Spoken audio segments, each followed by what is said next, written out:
I had a Skype debate with theowarner. I did not possess the ability to record the debate, so Theo said he would and upload it to his channel so I can download it for mine. While downloading, I read some of the comments on the page. To those commenters, some of you seem to be as confused as Theo as to how something undefined does not exist. Do lions, tigers, and bears call rocks rocks?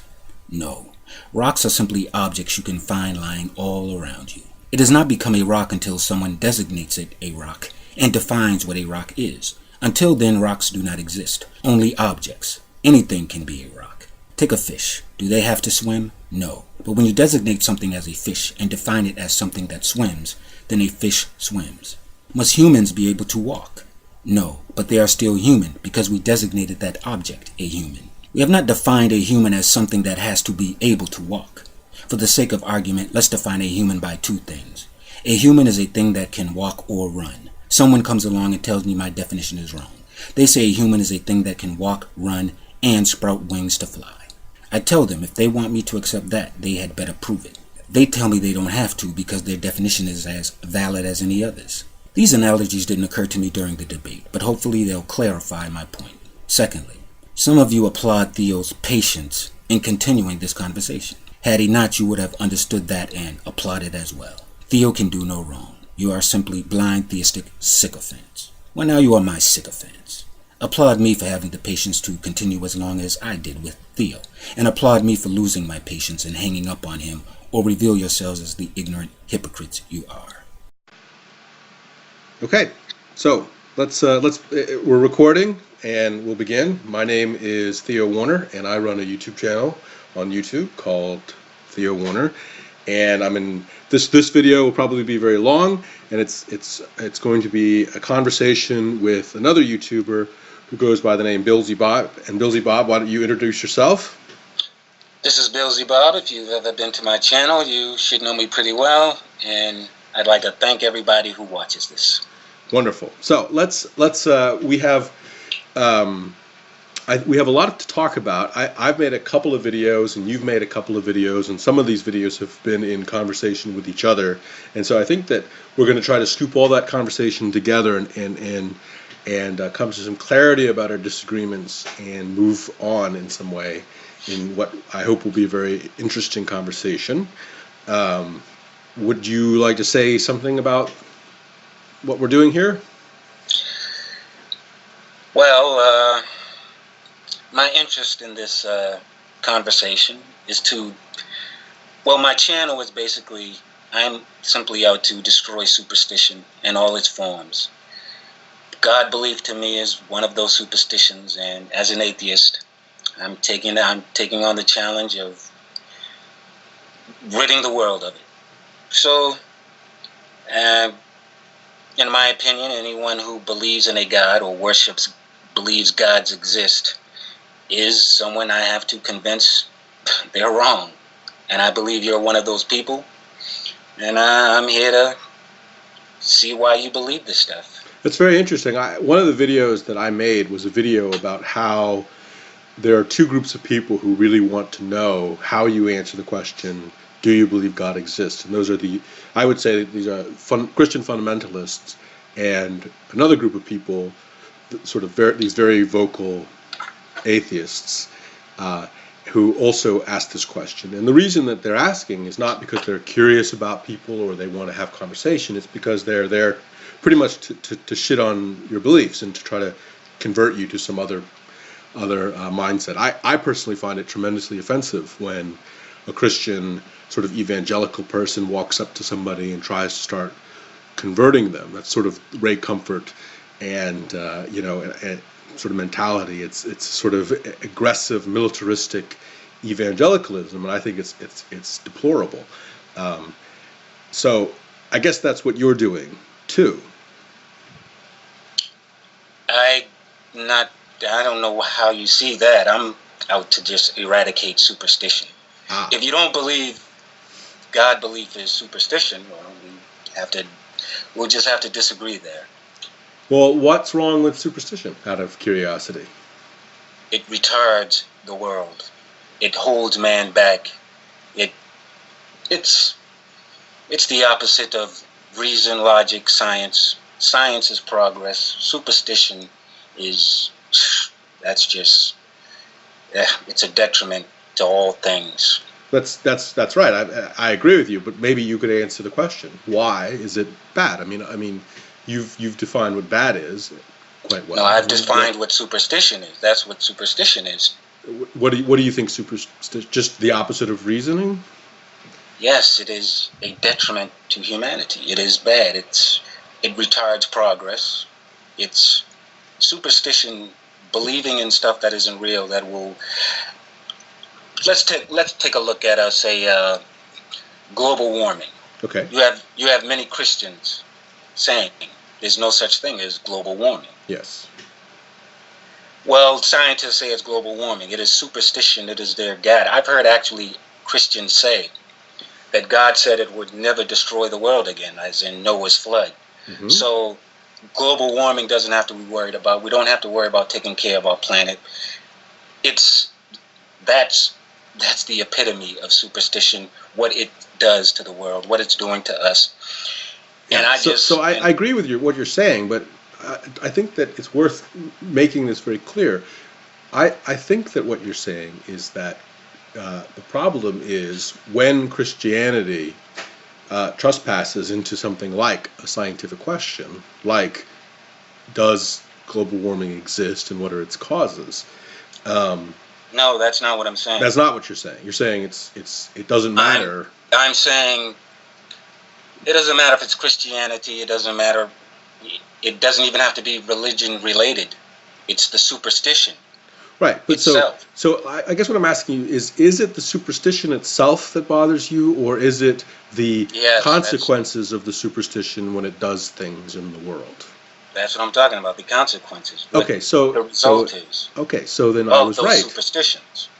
Yeah. Okay, so I was right when I said that that your concern is when Christianity trespasses into something like a scientific question. It doesn't seem to me that you're. It seems to me that you're.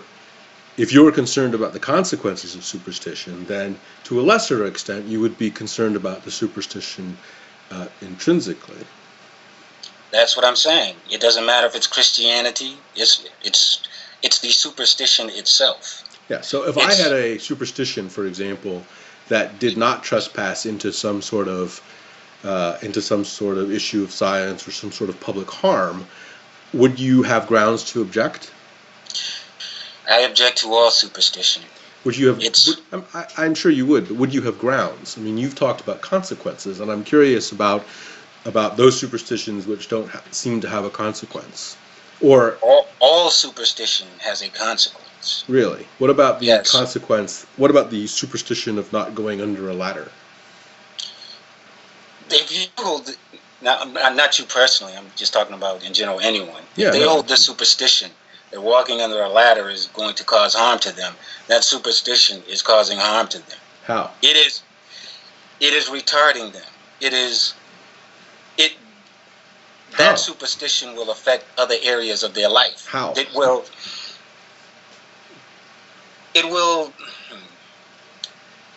if you can carry one superstition, you can carry another superstition. So the danger of any superstition is ultimately some sort of external consequence.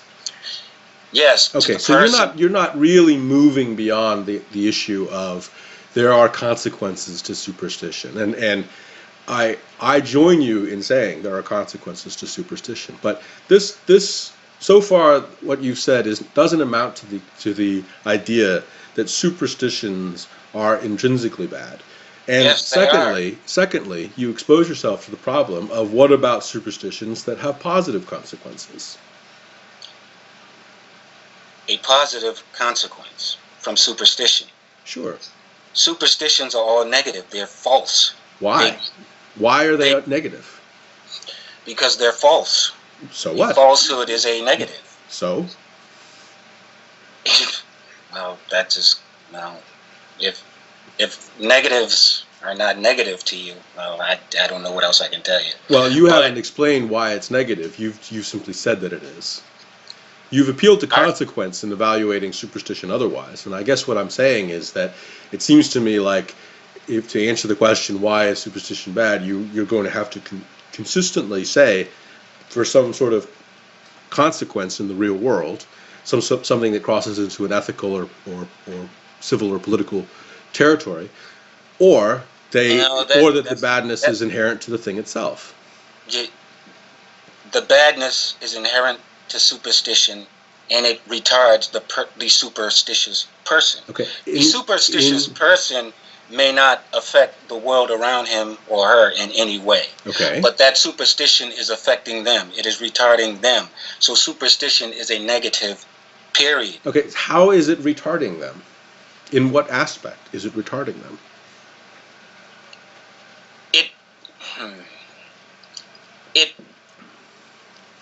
It destroys their reason. It destroys their ability to.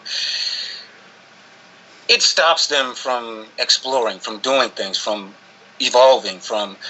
Okay, I mean those are fine. I accept those as answers to the question. I'm well aware of religious traditions that encourage reason, that encourage exploration, that encourage, I think, things that would be considered profoundly good, like self-discipline, like having a calm and ordered mind. Strike me as religious virtues that are often celebrated by religion. Those have nothing to do with religion. Those have to do with humanity. You mean that those have nothing intrinsically to do with religion. But if you remember, we were concerned about the consequences of superstition, and my point is that there are consequences to superstition that are obviously good. You weren't talking about superstition there. I was talking about you've said that religion is amounts to a superstition, and so I'm playing along in that for that moment and saying that there are religious traditions, superstitions that encourage reason, that encourage exploration, that encourage evolution, and so forth. And so I find your comments that religion retards the individual to be partially true and partially not true. No, it's completely true. What you're confusing my statement with is this. Its superstition is a negative. Because someone writes a book saying that unicorns live in his basement's furnace, that's superstition. If in his book he says you should also be good to each other, because I think you should be good to each other, that is not superstition. That is simply someone saying you should be superstition. Telling someone there's a distinction between superstition and helping an old lady across the street. Why? That's not superstition. Why is there a difference? If I have a superstition which encourages me to help old ladies cross the street, that's not a difference between those two things. It's the result of the superstition. No, the superstition is believing you have a unicorn in your furnace. Yeah, okay, but if the unicorn in my furnace encourages me... Helping someone across the street is a human value. Hold a second. You're drawing arbitrary lines here. You're not... No, let me finish. So if you want me to answer your question, I'll finish. Saying, helping an old lady across the street does not come out of superstition. It comes out of yourself, humanity. Why doesn't it come out of superstition?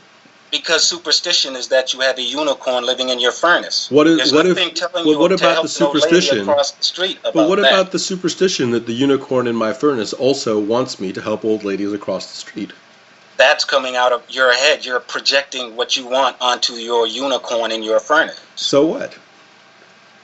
Well, if you can't see the difference, I can't help you anymore. No, I see the difference, and the difference it strikes me that you've decided that all the positive aspects in the world, all the positive things that people do, derive from a rejection of superstition as opposed to derive from the superstitions themselves, which strikes me is essentially it's the no true Scotsman's fallacy. And frankly, again, there are plenty of superstitions, religious traditions, for example, that encourage very positive things. I don't see why that's so reprehensible. I don't see why that's a fact that you can't acknowledge. There are religious traditions that encourage good things. Charity is a virtue inside Christianity. It's also a virtue outside of Christianity, but it's also a virtue inside Christianity. Right? All right, I'll try this one more time. Okay, yes or no? Is charity a virtue within Christianity? No, No, it's not. Okay, Christianity and charity are strangers passing in the night. they have nothing to do with each other. Nothing to do with each other. Okay, Not a single thing. not a single thing. Okay. All right, now I'll try to explain this again. Okay. Superstition is, like I say, this unicorn lives in your furnace. Say no one ever heard of unicorns. The concept of unicorns didn't exist. You saw an old lady that wanted to get across the street, you helped her across the street. Whether the unicorn told you to do it or not has nothing to do with the unicorn. Then you were walking down, as you were helping the lady across the street, you fell and bumped your head. And you discovered at that moment there was a unicorn living in your furnace that wants you to help people across the street. Does that make sense? No, I think that's a very poorly worded analogy. All right. Well, then we'll have to agree to disagree on it. Okay, so what we're disagreeing on is whether or not Christianity promotes charity. And you say it doesn't, and I say it does. So that's our disagreement. Yes. Okay. All right. So let's move on to another issue. So if you want to go all the way back to the beginning of this conversation, some of the things that we were talking about very, very early on, or I was talking about very, very early on, were things like biblical literalism was something that came up early on. Anti-intellectualism, the new atheism. I don't know. Jump in. What fancies? What strikes your curiosity? Let's go with the anti-intellectualism. Okay, anti-intellectualism. Okay. So what were you? So let me try to that in regards to me. Well, I know you brought. I believe you brought it up when I said I hadn't read the Hitchens or Dawkins or something like that, and those are good books. I think those are good books, and they're interesting. You don't want to read them? No, I have no desire to read them now. Is it in general no desire to read any books, or is it those books in particular? Those books in particular. Okay. I read one or two books. Why don't those books interest you? They're probably boring. They're probably boring? Why? Yeah. Well, I had to take philosophy as an elective in school. Mm-hmm. And of course they piled us up with books and this. So you didn't like reading books about philosophy? No, I didn't like reading boring books. Okay, so if the books had been more interesting, you would have liked them? Yeah, I'm more of a fantasy, science fiction and stuff kind of guy. Okay. I don't think that in and of itself is the grounds for an accusation of anti-intellectualism. I find it a little strange, as I like books about philosophy and books that contain philosophy. I like the books of the new atheism for the most part, and I also like books that have to do with science fiction and fantasy. So, but I don't think that unto itself amounts to intellectualism either. I think that the condemnation that I expressed is in the attitude that one ought not read books, or one ought not read books about philosophy. Where did you get that from me? I don't know. I don't think I don't know. I don't. You've not said it in this conversation. Anything so far. Although I've never said anything like that in my entire life. Good. I'm glad.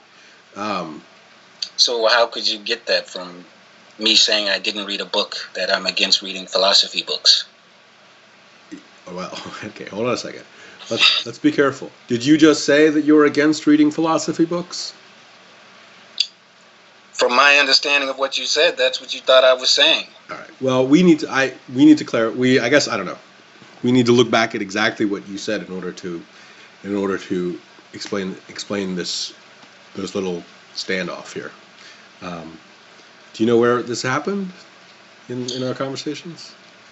Yeah, it was in my first video to you where I said, I'll let you in on a secret. I've never read Hitchens or Dawkins. Oh, okay. And then after that, I recall you saying, So It may not have been you. It may have been, maybe it was cardinal virtues. Maybe I'm barking up the wrong tree. no, I mean, it's possible that you said something that that I either misunderstood or that you didn't mean in the way that I took it, and that's fine. That's why it's important to talk one-on-one later on. I don't see an issue there. But more to the point, if you're prepared to say that you don't blame people who like to read philosophy, then I'm fine with that. I don't object to that. My problem is when people say that philosophy is wholesale unnecessary or wholesale bad or wholesale frivolous or something like that.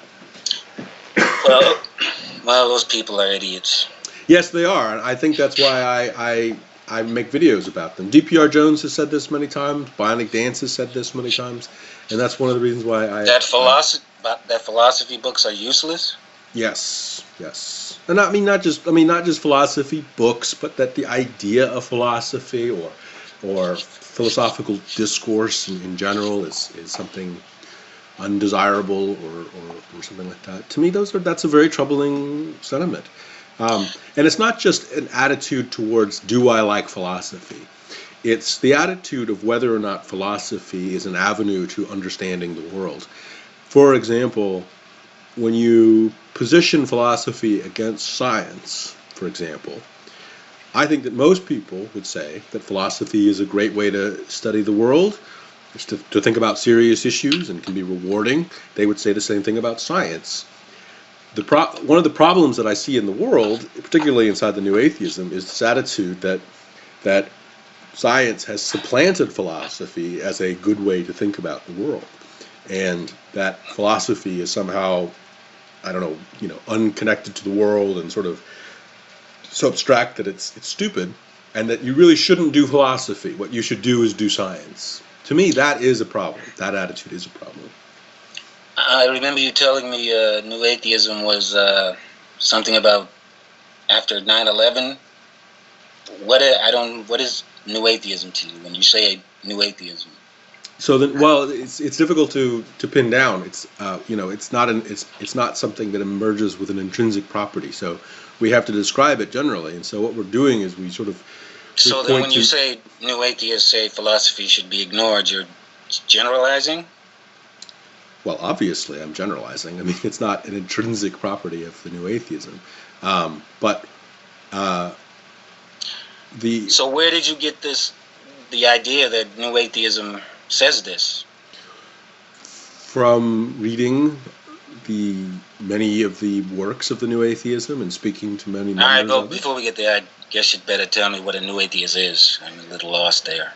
Okay, well, as I was saying, that it's not something that has an intrinsic definition, so we have to talk about it generally. But we're talking generally about an iteration of atheism that emerged in the West a little bit after 9/11. It seems to be a reaction to the religiosity of both the 9/11 terrorists and the response to 9/11. It's typified by the writings of Hitchens, Dawkins, Dennett, and Harris, as I'm sure you know, and it represents a sort of subcultural movement in the West, a sort of anti-theistic, anti-religion movement, and we've seen it growing in strength. There was a rally a little while ago that was very typical of it. It has close ties to humanism and to skepticism and something called rationalism. So a New Atheist is a person that is vocal about the non-existence of a God? I mean, I would say generally. Obviously, there's exceptions, but I mean, we're talking about so when you say we're vocal, speaking generalistically here. Sorry, go ahead. When you say, so if a New Atheist is a person that is vocal against the existence of a God, yeah. Before the New Atheists emerged, are you saying atheists were all silent? Obviously not. So then I'm trying to make a distinction between an old atheist and a new atheist. What is this distinction Well, I'm lost here. All right. What is it that is confusing you? This distinction you're saying that new atheists are vocal. This would entail that old atheists weren't, but that's No, frankly not false. necessarily. Absolutely not necessarily. Not every So- not every attribute of the new atheist is inversely related to the attributes of the old atheists. What is an I'm old sure that atheist? there were old atheists who were vocal. I don't think that atheism, though, was a particularly vocal movement until about the 19. I mean, it was like the 1930s when it really picked up in intellectual ways, and with Bertrand Russell and whatnot, and other philosophers coming along in different ways. So were they new atheists? I don't think that they're easy to pin down as members of the New Atheist. I would say generally not, no, because the New Atheism, I think we can more or less date to about 9/11. So I'm trying to find out what a new atheist is. What's the distinction? From your words, I can't tell. Yeah, it's because you don't seem to understand how we characterize movements. A movement does not have an intrinsic. This particular movement does not have an intrinsic aspect to it. There's no other than it's new. So nothing separates them, but they're different. Nothing separates them in the sense that there is much that unites them, but what's different about them is that the members of the New Atheism are typified by different writers. They're typified by different political and geopolitical concerns, that they belong to the 21st century. All those things, for example, are generally true of the New Atheists. Oh, okay, I see. Okay, sort of like what was that painting movement? Sort of like separating forget it. Like the Romanticists from some of the Fauvists. They're both painters, but they just have a different way of. They come from a different era, different kind of worldview. Different ages, I guess, is what I think you're saying. Yeah, and I mean the other way to remember this is that there are no actual groups in the world. Groups are a function of us standing around drawing lines around people and saying, okay, that's a group. It's not those lines are going to be ultimately arbitrary, and they're only valuable in the sense that they allow us to talk about the appearance of movements in intellectual life. And they're valuable to a certain extent. I mean, we can talk about abolitionism, for example, as an intellectual movement, right? But we would be at a loss to perfectly define abolitionism because there's many aspects to it, and there's threads within it. There's features that some abolitionists have that others don't. So we draw lines. We can talk about,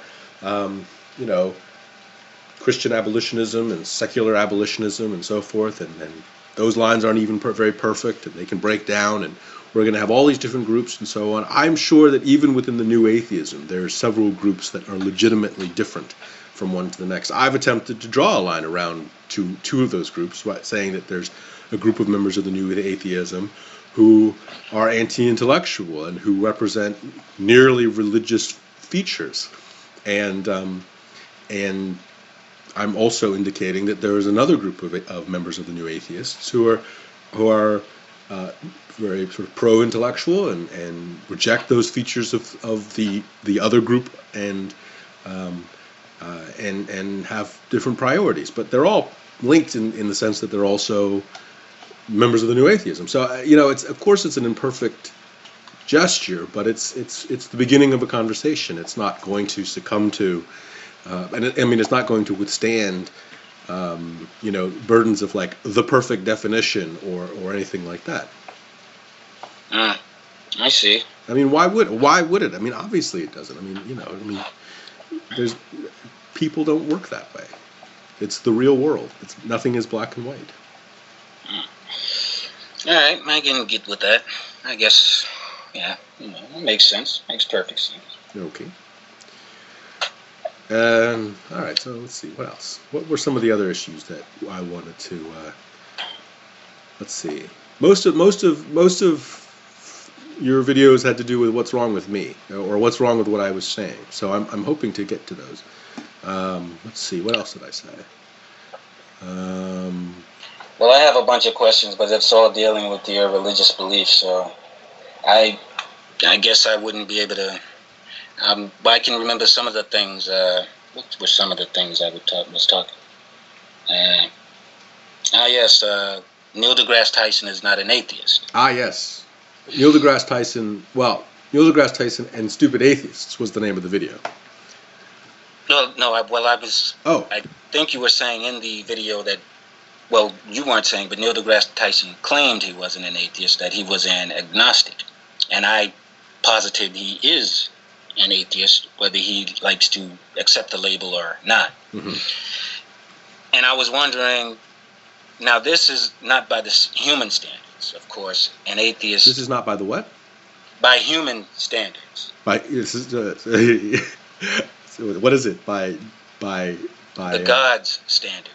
According to the God, you must believe, you must accept, or you're going to hell. It's as simple as that. So wait a second. I'm sorry. Hold a second. What are you talking about? I'm talking about religion. Okay, the gods? No, I'm using possessive. Yes, the God's standards. God''S. Yeah. Okay. The God. So right. The God's standards. I've never heard God referred to as the God, but I'm laughing at that. First of all, and second of all, I'm not sure what I don't know. I don't know very much. Where are you getting this idea from that the God says anything about atheism? Because as far as I know, the God doesn't. But you have a tendency to stop me in my middle of sentences, but I'll try to get it. Well, you could stop me in the middle of my sentences. You can step it up a bit if you want to. But go ahead. I don't know what you're talking about. Go ahead. I'm sorry. All right, Neil deGrasse. I'm not saying this isn't something I'm saying about you. This is an observation I'm making about what Neil deGrasse Tyson said. Okay. Now, Neil deGrasse Tyson says we're just discussing this. This isn't.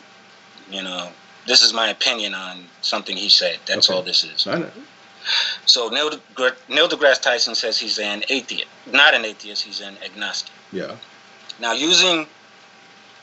those are his standards. Now let's use the God's standards. It could be any God standards. If that God wants you to believe it exists. Now, does it want you to believe it exists, or do you have to believe it exists? Now, every God I've ever heard of gives you a choice. You are to accept what it says, you are to believe it exists, or you go to hell. So by the God's standards, Neil deGrasse Tyson is an atheist. There is no in-between with the God.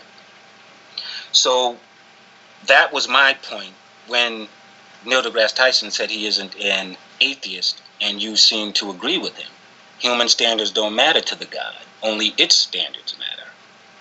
That was my point. Okay. Well, yeah. I don't know how to respond to that. To me, that's incoherent. You're inventing a God who condemns people for some standard that I'm not even quite sure what it is, but I guess not believing in God, I guess, is the standard. Yes, not accepting it. And then you think that God also uses the word atheist in his condemnation. No, that's not what I mean. All right, we're not talking, like I said, I have questions to ask you about your religion, so we won't talk about yours. Let's take, for instance, a particular Christian denomination. It doesn't matter. Let's say it believes in a hell and a heaven exists. Sure. So the God that gave them this religion tells them to evangelize to others that you must believe this, you must accept this, or you're going to go to hell. Yeah. So one person says, or Neil deGrasse Tyson comes along and says, I'm not an atheist, I'm agnostic. Okay. And a theist, one of the theists that worship this God may say, I'm not an atheist, I'm a theist, but I don't know if this God exists. Mm-hmm. being an agnostic, saying you're an agnostic or you're a theist, but agnostic about it, isn't acceptable to the God, is what I'm saying. You must believe, you must accept. There is no in between, or you go to hell. Right. Is my point. So Neil deGrasse Tyson says that he doesn't like the word atheist and doesn't use the word atheist. And you point out that there are stupid religions that say stupid things, like he would be going to hell anyway. Yes, exactly. Okay. Under those religions, yes, it doesn't matter. So, I mean, I agree with you. I agree with you, by the way. There are stupid religions that make that stupid claim. I don't particularly think it's interesting to point that out, but if that's what you were just pointing out, then that's fine. Well, I thought you were agreeing with Neil deGrasse Tyson on that thing. I was agreeing with Neil deGrasse Tyson that labels get in the way of conversation, and that there should be an intellectual effort to try to move past what labels are and what are the actual arguments at hand. So then going by the God standards, you believe Neil deGrasse Tyson is an atheist? No, I don't know what you mean by going by the God standards in that case. That's not relevant to what I believe, in the sense that what I'm saying is I think that labels get in the way of things, and we should try to move past labels and try to get to the actual arguments at hand. Having said that, God, I don't think any God would say no, labels are important. The opinions, the arguments are not important. All right, then I'll ask you this. We'll jump to some of my questions about your religion. Do you believe a heaven and a hell exists? I don't know. I'm not particularly committed. Are you a Christian? I'm not particularly committed. I don't like the word Christian because I think it invites connotations that. Then tell me what you are. You said you would discuss this. Sure, I'm happy to. I mean, I'm pretty okay with being called a Roman Catholic. That, for the most part, gets. So they're not Christians. What does it take to be a Christian? Do you have to accept Christ? Do you have to believe Christ existed? Well, that makes you a Christian, or is a Christian whatever anyone can say it is? Yeah. Well, this is a wonderful example of why labels get in the way of conversation, because you have now what we're going to do is talk about the relationship between these words. And so we've stopped talking about my religious beliefs, which is what you wanted to talk about. But we can set them aside and let's go talk about these words. If you don't believe this is about your religious beliefs, that's good for you. But no, it is. But excuse me, but it's not. The relationship between the word Christian and the word Roman Catholic has nothing to do with what I personally think about it, or my personal beliefs about cosmology or metaphysics. So you're saying Roman Catholics are not Christians? So let me address that statement there. Let's talk about labels, because that's a label theory question. That's a question about how do these groups relate to each other. So all you have to do now is just tell me what a Christian is, and so let me you're not that. Let me answer your question about the relationship between these two words, Christian and Roman Catholic. So obviously, if the word Christian is emptied of its specific meaning and is held generally, then yes, Roman Catholics are Christians. If you want to take the word, if you hold on a second, hang on a second. You're gonna have to clarify what if it's stripped of its padding. What does that mean? Stripped of. For example, if you think, or if my interlocutor, whoever I'm talking to, thinks that the word Christian refers to a belief that God is a three-personed thing, is a triune God, as it's called. Then, for example, you would be excluding large groups of people who call themselves Christians. And so, right? You understand that, right? No, that doesn't wash with me. I'm sorry. So Christianity wouldn't exist. It doesn't exist. If anyone could say what Christianity is, if it's not up to the God that created it, then you keep saying up to the God that created it, like there is a God. Where did religion come from? Does it come from people or a God? Are you asking me, or are you asking? Yes. Where does it come from? Why are you religious? Why? If you. All right. You're asking about six different questions at once, and I feel like I didn't answer. Related. I feel like I haven't answered your question about the relationship between the word Christian and the word Roman Catholic. which was a question from a while back. All right, sorry. And so I said that if you empty the word Christian of its specific meanings, of all of its specific connotations, and make it as general as you can, then Roman Catholics are certainly Christians. My issue with the word... I have no idea what that means. Okay. Strip it of what? Strip it of Christ? Strip it of its connotations. So do you know what a connotation is? My connotation of Christianity is that if you don't accept Jesus, you go to hell. Okay, so that's a really great example. That's a fantastic example. So if you strip that connotation from Christianity, you've obliterated Christ. No, what you've done is you've said that, so let's say you add that definition to the word Christianity, that Christianity necessarily requires people to believe that if you don't believe in Jesus, you go to hell, right? Then you would be excluding from the word Christianity large groups of people who call themselves Christians who don't hold to that particular belief. And my point is, if Christianity is anything anybody wants to say it is, it does not exist. Okay, you don't seem to understand how words work. Let's step away from religion and metaphysical entity God, because you seem to think that that's relevant in terms of definitions. Let's just talk about let's talk about things in general. So, for example, let's talk about books. We all know what books are, right? Books are these things, right? Now, let's say let's talk about the definition of a book. Would you say that a book has to have a cover? Yes. Okay, so what happens when I remove the cover of a book? Does it cease to be a book? No. Okay, so you were wrong when you said that books have to have covers. No. Yes, because you just pointed to the existence of something that doesn't have a cover and is a book. You didn't define cover. If you remove what you call the cover, there's still a cover on the book. It may not be the cover you removed. All right, let me get this straight. If you remove the cover, there is still a cover. That's what you're saying? Yes. That first page becomes cover. Oh, okay, the first page. Okay.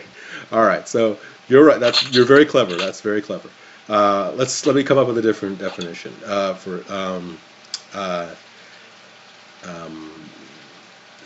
let's talk about fish. Do fish have to be able to swim? I guess not. Okay, very good. So you were right on that one. Do you know the question of definitions? I mean, have you ever heard this theory before? The problem with definitions? Well, hey, I can accept any definition as long as someone, gives me a reason to accept it. I mean, the problem with definitions is always that when you attempt to define something, you almost invariably exclude from the group that you've tried to define some people or some things that are typically included within that definition. I don't think you could come up with the definition of the word chair, and you wouldn't somehow be excluding some things in the world that some people would call chairs. Well, I see what you're trying to say, but I'll put it this way: chairs are defined. Okay, what are they? Things you sit in that are made by human beings. Ah, they're made by human beings, you say. What about? Yes. Okay. Well, let me finish. All right. Someone may take a big boulder into their house. Right. And they may sit on it, and they may say, well, I'm going to call this a chair. Yes. Now, that is not a chair. It's not a chair. They're lying when they call it a chair. No, they're not lying. Chairs have been designated. If it doesn't fit within the designation of a chair, it is not a chair. Otherwise, yeah, you don't understand a chair definitions. can be a CD. It can be a house. It can be a bed. It could be my sneakers. Well, no, I don't think that's the problem. The problem isn't that then we have to deal with things that are exceptional. I think that what we have to do is just simply say that definitions are valuable up to a point, but let's not run amok. That there are obviously definitions are the only things we have. Without definitions, we have nothing. Well, no, that's not true. We have reasoning, and we have the meeting of the minds. If a car can be anything, and I asked you to come pick me up to take me over to the circus, Yeah. in your car, Yeah. I mean, what are you gonna do? Well, I mean, you asked the question. I mean, what if I showed up in a bus? That's not a car; it's a bus. All right. Well, I mean, if I said to you, "Well, sorry, it's my car. My car is a bus," what would you say? I mean, it's there. I would tell you. And by the way, there are lots of examples of things that confound any definition of the word car. I mean, for example, answer that question you asked. What would I say to you? I mean, is the thing that the Flintstones? The Hold on a second. Is the thing that the Flintstones drove? Is that a car? You know, their little log. Is that a car? I mean, if you showed up in a bus and you called it a car, I'm going to tell you that's not a bus because cars have been defined. By who? By humanity. By people. Right. Minds got together and made an agreement. So this is my point. If humanity has defined what a car is, but you can say what a car is, then anything, and you want to ascribe that to all humanity is able to do this, then anything can be a car. Christianity can be anything now. It doesn't matter who says it is or what it becomes empty. It's useless now. Well, that's as clear as I can make it. No. You express perfectly the fear that fundamentalists have when it comes to the idea of definitions, and I am entirely sympathetic. I understand that position. It's not an uncommon one.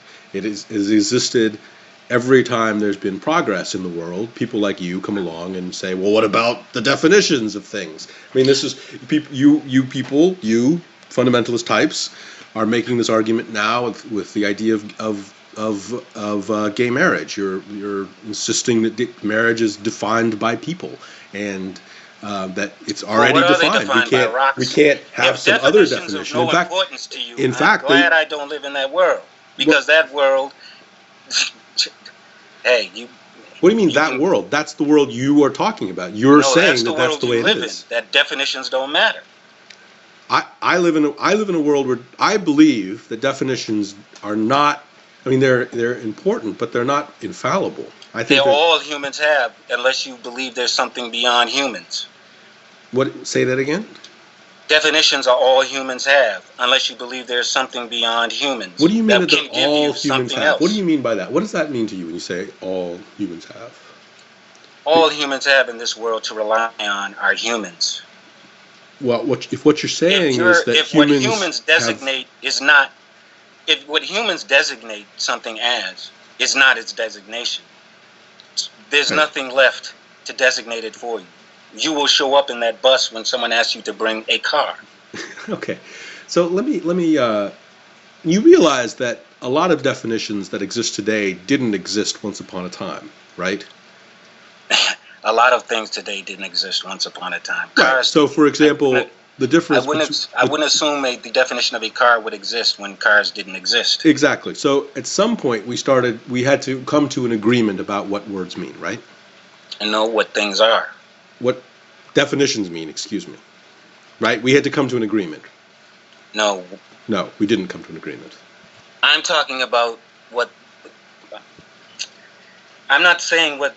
It sounds to me like you're talking about the definition of the word definition. No, I'm not. I'm talking about definitions. The meaning of words. We could say the meaning of words if you want to. The meaning of the word car is what you're saying. Yeah, or anything new. Like when vlogs started to appear, we had to come up with a definition. What does that word refer to? Right? Yes. Okay. So, and you understand that that definitions change over time, right? Yes. Okay. So having agreed now that definitions emerge from consensus, definitions change over time, what is it then about that makes you feel that if we have difficulty defining something, it doesn't really exist? Man, let me see. take a rock and a tree. Okay.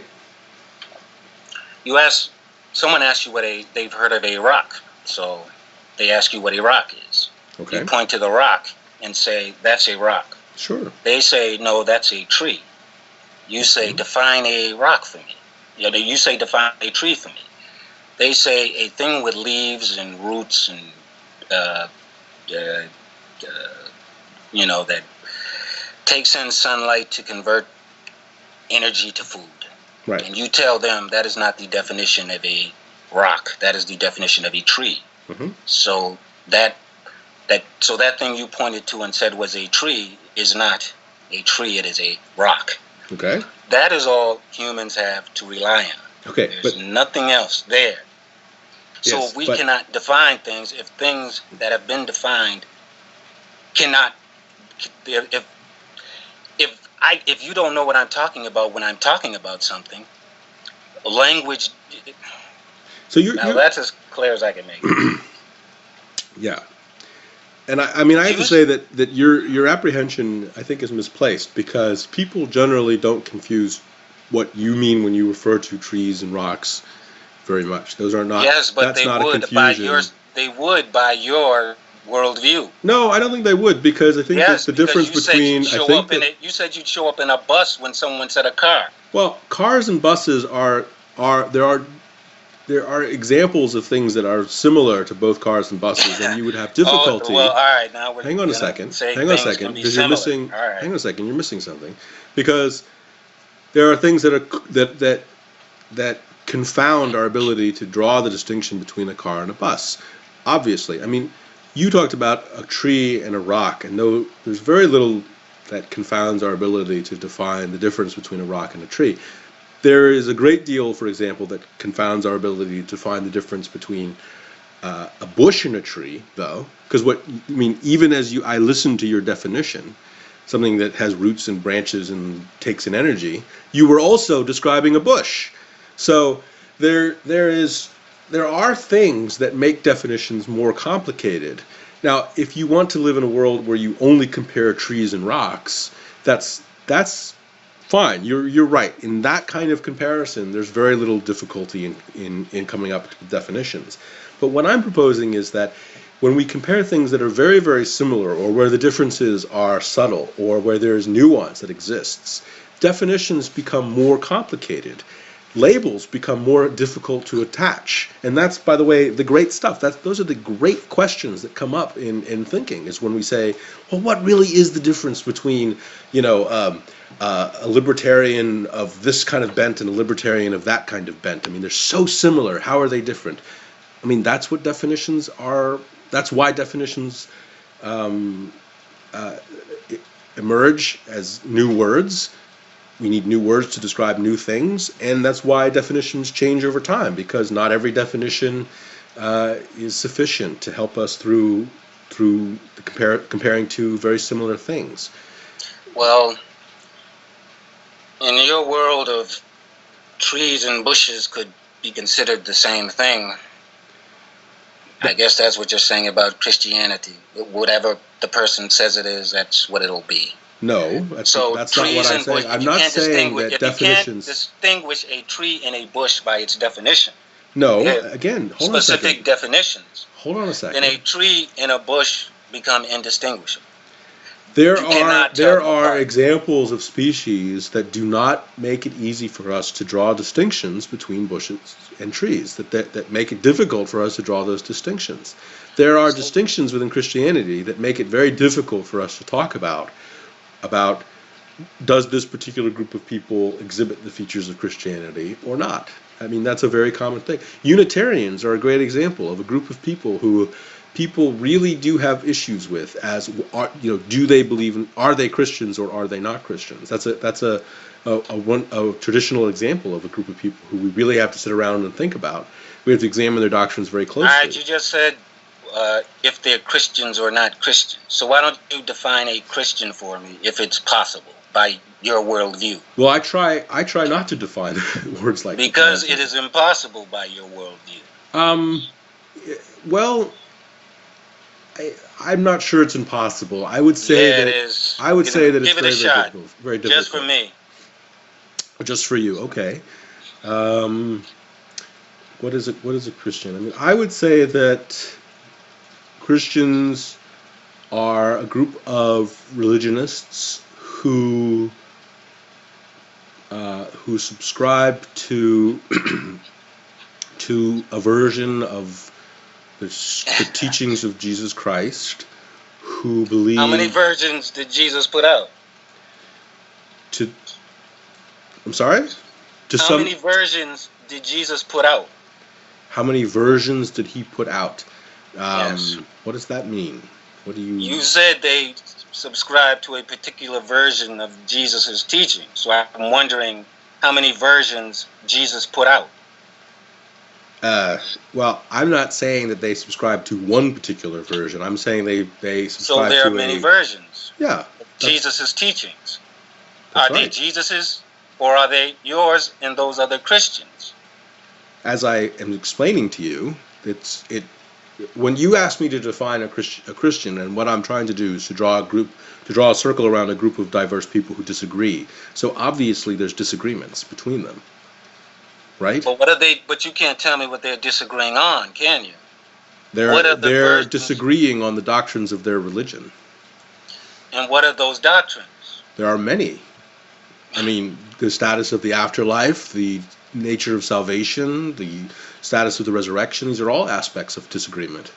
So then it's not the people that are confused, it was Jesus and the guy. Where do you get that from? Well, if people can't understand what this Jesus was saying, if it's left up to them to interpret what it means, then it doesn't exist. Where do you get that from? That doesn't make any sense. People disagree about religious teachings. That doesn't intrinsically mean that there is no metaphysical reality behind their beliefs at all. I mean, that's absurd. Their beliefs come from a particular person, this Jesus. Yes. Now, if Jesus told these people what something is, yeah, and Jesus said, I don't want you to pee on Sundays and bushes. Okay, let's take that as an Well, example. some people pee on Sunday in bushes, and then someone comes up to them and said, Jesus said not to do that. Yeah. And then the other person said, well, that's not what Jesus actually meant. Yeah. He said don't piss in bushes while standing on one leg. Yeah. What Jesus said becomes empty now. It doesn't become empty. It just means there's disagreement. It just means there's just disagreement. Okay, all right. I mean, that is the stupidest thing I've ever heard in my life. Look, President Obama said a couple of days ago. Hang on a second. President Obama said a couple of days ago that the private sector of our economy was strong, and within hours there was disagreement about what he meant when he said that. Now, because there was disagreement doesn't mean that President Obama doesn't exist. No. It just means there was disagreement, right? No, that's not my analogy. And you understand that there's disagreement in religion. Listen. My analogy is this. Obama says the economy is strong, someone else says it isn't. My analogy would say, just because the both of them say that doesn't mean the economy doesn't exist, because they said that.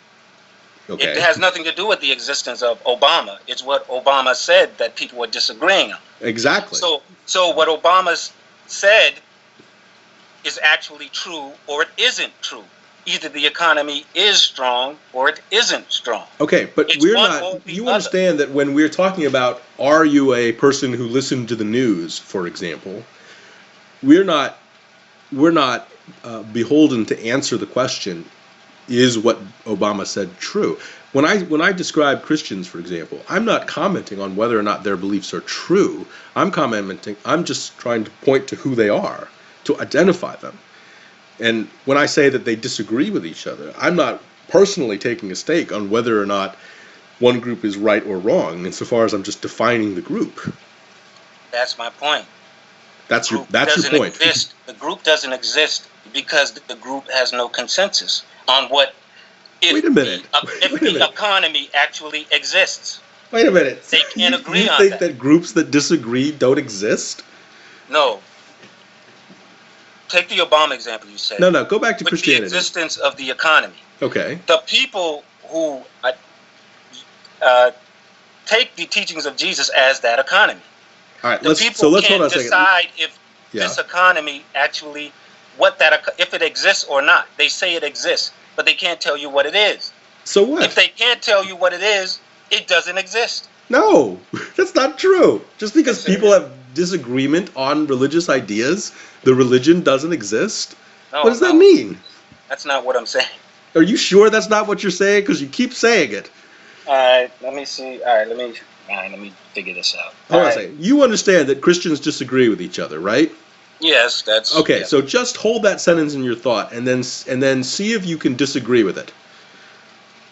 Say that again. Just hold the sentence in your mind. Christians can disagree with each other, right? That's all I'm saying. On religion, you mean? On anything, on religious doctrines, on the teachings of Christ, anything. They can disagree. All right. So what? Why is that remarkable? That's not what I'm saying. Okay, good, because you keep saying it, but you know. Well, you keep misunderstanding me. All right. Well. Oh, let me I guess you don't exist. Excuse me? Sorry, I was making a joke. Go ahead. Well, it wasn't on subject, so. It was. That's funny. What you keep saying. It anyway. Go ahead. Make your here point. It is for you, not stupid people. Okay. Obama says the economy is strong.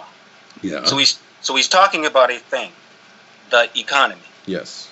Someone says the economy isn't strong. Yes. He's talking about a thing, the economy. So they both accepted the economy exists. Yes.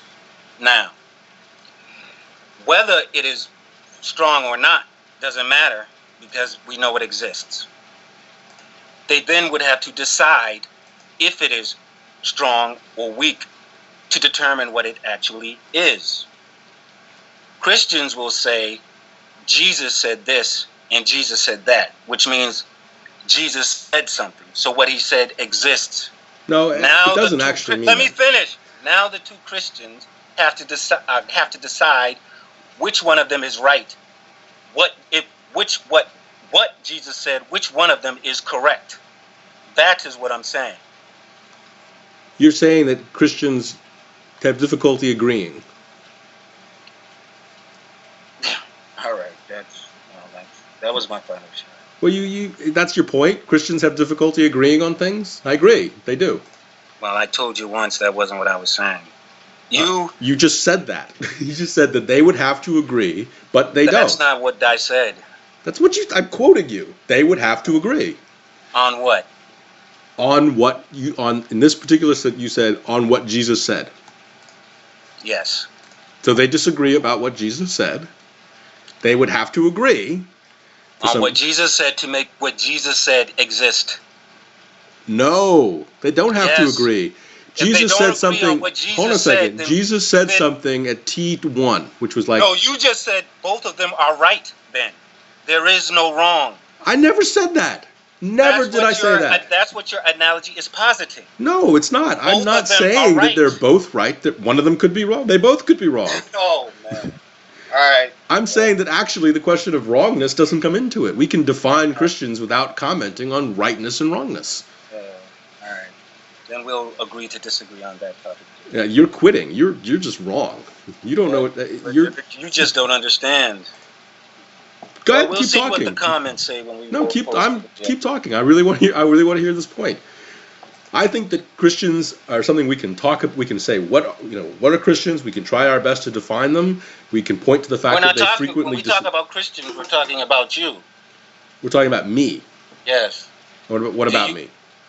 You're a Christian. If you say so. So we're talking about you. If you say so. If you deny you're a Christian, then there must be something a Christian is. But you can't define that for me. Neither can any other person you call a Christian. So wait a minute. If you can't define it. Okay. Hang on a second. If you can't define it, if you can't define it, then what is it? It's what anyone says it is. You and any other Christian. Well, if you can't see this point, then I can't see it because, first of all, what you're saying involves so many pronouns that I can't keep track of what you're saying. But second of all, your analysis here is based on several assumptions that are all incorrect. And third of all, you continually compound this issue of understanding the question of definitions, as if definitions exist only in some sort of metaphysical realm of definitions that are somehow perfect. Well, you're here to enlighten me, so go ahead. What? You're here to enlighten me, so I'm listening. I'm not here to enlighten you. We're disagreeing on something. You know, you've called me stupid, and you've said a few other things that aren't particularly nice. So you are here. I've said things that aren't particularly nice. Okay. Calling someone stupid is nice, then. I think that if you're saying things that are dumb, I will say that those things are dumb, and I will call you dumb, and it's not the biggest deal. Good, it's just then ordinary. You are here to enlighten me. But it's just ordinary. It's just ordinary conversation. Because you do not believe you are dumb on that particular subject, so you are here to enlighten me. Okay. Go ahead. Fine. I'm fine. If you want to get defensive in the moment, that's fine. But stupid, calling me stupid is not defensive. What is name? If anything else, it would not be defensive. It would be offensive. When name calling rears its head, what is it? I think it probably is related to frustration more than anything else. I feel that when I'm speaking to you, it's frustrating because I feel like you've tried to make the same point. Then tell me you're frustrated. I'm telling you that right now, that it's very frustrating when I continually make the same point and you continually seem to not understand it, and that you continually make your same point, and I continually explain to you why that point doesn't make any sense. All right, then enlighten me. Okay, so let's go all the way back to the question of, can you define a Christian? You asked me this question, like what is a Christian, right? Yes. And I have explained to you that we can draw a line around a group of people called Christians, right? And that when we were drawing this line around Christians, when we were grouping them together, we would group together people who disagree about religious teachings. Are you with me so far? Yes. Okay. At this point, you launched several objections the last time I did this. Those objections included that they have to agree. Yes. All right. Now, I would like for you to take up the question of why, when defining Christian, do they have to agree? All right. I'll try. Here we go. But now, let me ask you, before you get into that too far, let me just point out to you that if I were to define, for example, a politician, right? Uh-huh. I would also have to. I would also be defining. I would be drawing a circle around. I would be grouping together people who disagreed about politics. They have different views on the way politics, political decisions and so forth. Certain policies that should be made and so on. Right? Yes. But it seems to me like we would acknowledge that clearly they disagree. And I think that we can acknowledge that when we define Christian. But you're going to say that no, and actually in defining Christianity, they have to agree. So do that now. So explain to me why that's the case. All right, using the politician. We know politicians exist because we just called someone a politician. Yeah. There's some Democrats, there's some Republicans. All right, so we know a politician exists. Yeah. So you have two of them. They disagree. Please don't speak for me. If you want me to answer your question, well, just let me answer. So you have two politicians. One politician says we have to raise taxes. One says no, we don't have to raise taxes. Good. What are the two politicians talking about? Taxes. Good. So taxes exist. How do you raise those taxes? Well, one politician says this way, one politician says that way. I'm not saying either is wrong, they just have two different ideas. Okay. Now, the ideas on how to raise taxes does not affect the fact that taxes exist. What is the definition of taxes? If you don't know what the definition of taxes is, you cannot raise taxes. Jesus are the taxes. All right. What the Christians want to do is raise Jesus. All right. But they Your don't know analogy what is completely falling They have apart. to define what Jesus is to be able to raise Jesus. All right. Your analogy has fallen apart. Let's go all the way back again. There are two groups of people. There are politicians, and they involve, some of them disagree about things, right? Right. Why do they have to agree in order for us to define politicians? They have to agree on what taxes are to raise the taxes. No, they don't. They could disagree on If taxes. taxes are not defined, there's nothing to raise. No. All right. Well, you're just moving the goalpost now. There are two groups of people who disagree on what taxes are. Why do we have to define taxes? No, they don't agree. They don't agree. They don't disagree on what taxes are. They disagree on how to raise them. So what? They disagree on that too. So that means they know. That means they know what taxes are. So all right, they may. They disagree on how to raise taxes, but taxes are something that they agree upon. So all right, first of all, the analogy falls apart because there's no correspondence in the word Christian to the word taxes. So you're moving the goal a little bit here, but again, you're not really answering the question. When two groups of people disagree, they can still be grouped together inside some other label. I mean, obviously, right? I mean, that's just what my analogy said. I mean, I can't see why you can't see this. Vegetarians and people who are not vegetarians can both be grouped together inside the label people who eat food, right? Yes. So why do you think they have to agree? Agree on what? I don't know. You keep saying they have to agree. No, you keep saying that. You just said vegetarians and. All right, I was all the way back to the word Christian. You asked me to define the word Christian. It's all the way back to the question of the relationship. Let's stay on the vegetarian thing. Okay, let's stay. All right, so there's a group of people. A vegetarian and a person that is not a vegetarian. Yes. Agree that they agree something exists called food. But, is that what you're saying? No, I'm not saying that. I'm saying that there is a group of people that we can call people who eat food. Yes. Right? Within that group, there is disagreement about things like what tastes good and what we should eat and so on. Right? Yes. Now, just because there's disagreement doesn't mean that we can't draw a circle around the group of people who eat food. All right, so we'll take that. All right. Now, having said that, we have two people who eat food. Yes. So we know food is something. No. I mean, we do, but it has nothing to do with them defining. That's my point. If you don't want to, if you can't accept that food is something, and they have to agree upon what food is in order to talk about, some say your particular food is nasty and your particular food, mine is delicious. Yeah. They must know what food is.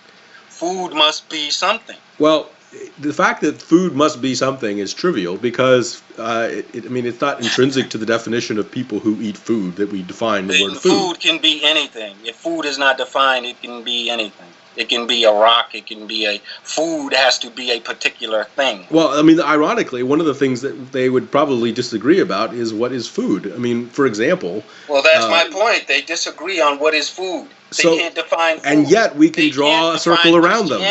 But hold on a second. And yet we can draw a circle around them. So they don't know what it is. It's what anyone says it is. Right. But that's what food is, by the way. I mean, food is something that we can randomly draw. I mean, some people think that blood is food, and we can argue over whether or not it's true or not. Yeah, well, all right, I'll try this again. Let's take the blood. People will argue if it's food or not, but the blood actually exists. They're not telling you what the blood is. They're telling you what you can do, what you're supposed to do with that blood. Okay, so let's go all the way back. So let's return. Let me finish. The blood is something that exists that must be defined for anyone to tell you what you can do with it. If you say so. I don't know. I think that's kind of silly. We'll go all the way back to the word Christian, for example. Again, I would say that there are Christians who disagree with each other, and you somehow think that they must agree with each other. Now, without using that is not what I'm saying. You okay. can't. You continually say that, and I continually tell you that is not my point. Oh, so that's not your point. What is your point? No.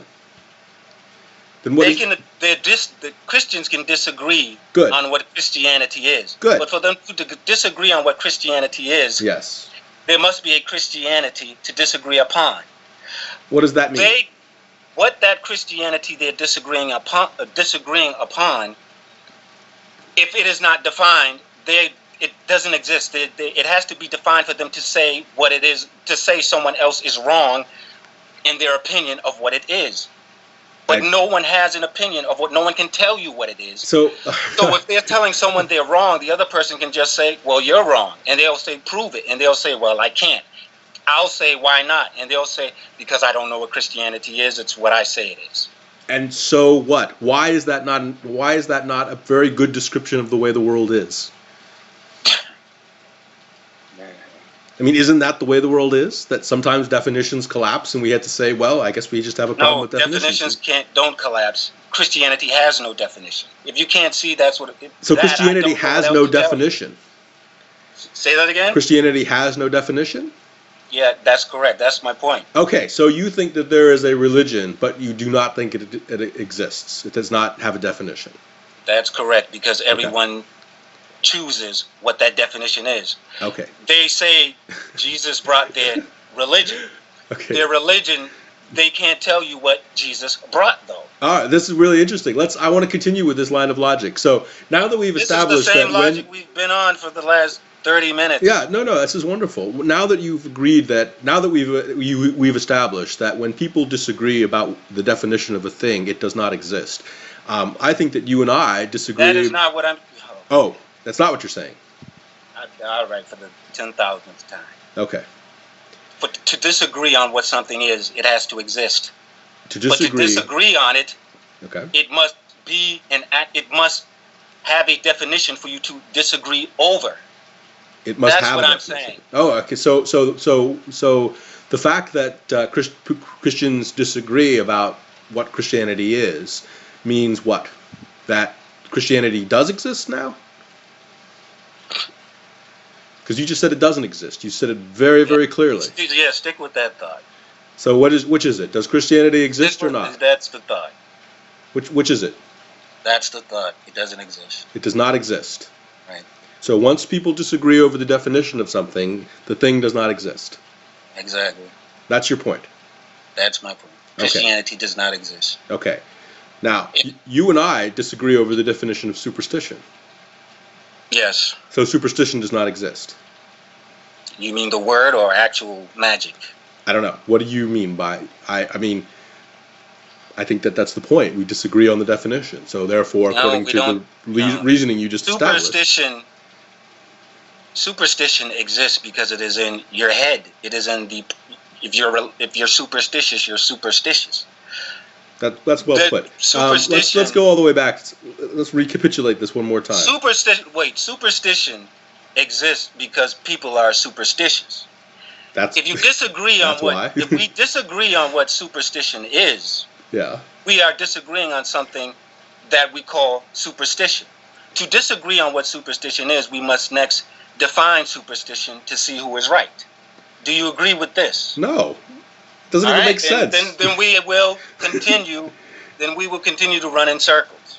Yeah, because your sentences actually are not coherent. You say, for example, that people are superstitious. That superstition exists because people are superstitious. You don't think that's a little simplistic? Say that again. I missed that. You said that superstition exists because people are superstitious. You don't think that's a little simplistic? Give me something more evolved. Well, I mean, what about because they are strong cultural institutions? What? I'm just saying it's a ridiculously simplistic sentence. And you also, I mean, They are strong. we Wait, come hold down up to with this. this. Hold on a second. We're still coming down to this question. I still don't know. I know that you keep sighing with just with exasperation because you keep having to repeat yourself, but you continually. I'm confounded by this idea that you really honestly and earnestly think. All right, you're confounded. All right, I'll let you be confounded. Let's drop it. We've already gone over that subject enough. So when people disagree, the thing doesn't exist. It's amazing to me. Okay. All right. So why don't we move on to? Are you? Well, I don't know what you are. You say you're Roman Catholic. I don't know what that is. So I'll ask you a question. Okay. Is there an Adam and Eve in Roman Catholicism? Is there an Adam and Eve? Yeah, they're characters in the Book of Genesis. They're characters. They didn't literally exist. I would say almost certainly not. And that's the Roman Catholic teaching. That is also consistent with Roman Catholicism. Yes, but they're almost certainly not exist. So do you accept the existence of Jesus and that he died for your sins? I accept the existence of Jesus, and I think that the phrase "died for your sins" has meaning. It's probably not what evangelicals mean by it, which is probably where you got the phrase. What's that? I'm only talking about you. Tell me what it means to you. What that phrase means for me. You accept Jesus existed.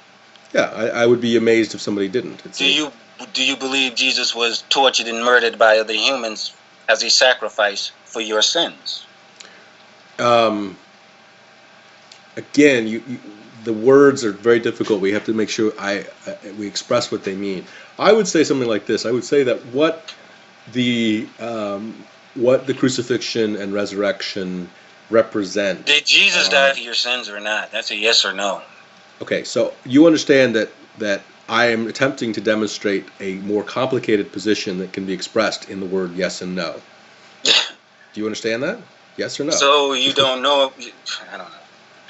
If someone died for me so I could be forgiven for anything I do, I would think I could answer a question as yes if someone asked me if that was the case. Right. If I don't think that the issue is the case is or not. Yeah. Then I guess we may as well just end this now. Okay, if you would like to end it because your black and white thinking is all right, we can end it, man. It was interesting. Okay. Well, if that's the way you want to end it, then you can end it that way. All right. I think that the religious issues are complicated, involve nuance and shades of gray, that we need to be sympathetic to, individual experiences, that things mean different things to different people. I don't see a problem with that. The word prayer, for example, music, beauty, all these kinds of words are complicated words. And I think all right, that's okay. You find that frustrating. I would think you would. That's a pretty typical of a fundamentalist, just to find things nuanced, difficult to handle. So, I don't know. Seems typical for me to